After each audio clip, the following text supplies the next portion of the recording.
मुंडे काँग्रेसमध्ये आले असते तर त्यांचे प्राण वाचले असते। पृथ्वीराज चव्हाण यांच्या दाव्यानंतर राऊतांनी मोठं वक्तव्य केलं। गोपीनाथ मुंडेंचा भाजपमध्ये छळ झाला होता असं राऊत यांनी म्हटलेलं आहे। भाजपमध्ये गोपीनाथ मुंडेंचा अपमान केला जात होता असाही संजय राऊत यांनी म्हटलेलं आहे।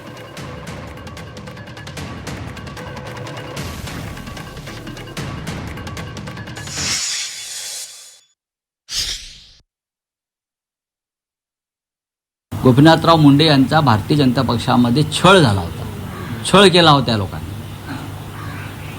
मानसिकदृष्ट्या त्यांच्यावरती आघात केले जात होते, त्यांचा अपमान केला जात होता गोपीनाथरावांचा। आम्हाला माहिती, आम्ही दिल्लीमध्ये होतो तेव्हा ते पवार साहेबांना भेटले, ते काँग्रेसच्या नेत्यांना भेटले, पण मनमोहन सिंग हे एक सज्जनग्रस्त होते।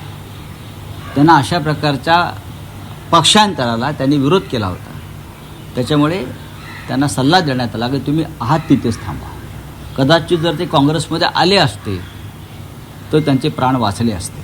चला, पत्रकार परिषदेत वक्तव्य केले की मुंडे जर काँग्रेसमध्ये आले असते तर त्यांचा जीव कदाचित वाचला असता। काही आता बोलायचं म्हणजे काय आता ऍक्सिडेंटमध्ये काय, काँग्रेसमध्ये गेलं तर ऍक्सिडेंट होणार नाही, बीजेपी मध्ये गेलं तर ऍक्सिडेंट होणार, असं काय आहे काय का? शिवसेनेमध्ये गेलं तर ऍक्सिडेंट होणार नाही असं काय आहे? ऍक्सिडेंट असतात ना शेवटी।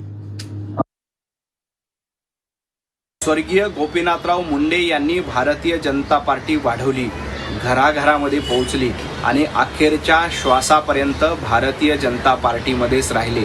संजय राऊत, तुम्ही मात्र खासदारकी मिळवण्यासाठी काँग्रेसमध्ये जाणार आहात।